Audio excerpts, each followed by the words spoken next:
ఏం దిగులుగా ఉండారు? మా మీద మాకే అసహ్యంగా ఉంది. ఏమి అద్దంలో మొఖం చూసుకునేరా?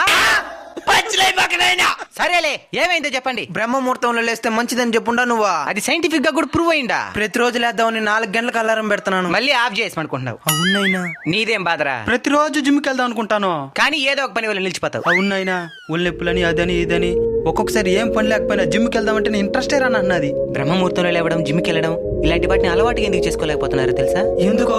అవి మంచి అలవాట్లు కాబట్టి. అదే ఒక చెడు అలవాటు అనుకో, ఫర్ ఎగ్జాంపుల్ సిగరెట్ తాగడం, మందు కొట్టడం, ఇలాంటివి చాలా ఈజీగా కష్టపడకుండా నేర్చుకోవచ్చు. అసలు మనకు తెలియకుండానే ఒక అలవాటుగా మారిపోతాయి. ఆ తర్వాత మన జీవితాన్ని నాశనం చేస్తాయి.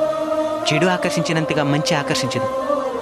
ఒక చెడు అలవాటు మనకి ఎంతటి నష్టాన్ని ఇస్తుందో, ఒక మంచి అలవాటు దానికి రెట్టింపు లాభాన్ని ఇస్తుంది. మరి రెట్టింపు లాభాన్ని పొందాలంటే రెట్టింపు కష్టాన్ని అనుభవించాలి కదా. ఆ కష్టాన్ని ప్రస్తుతం మీరు అనుభవిస్తూ ఉండేది.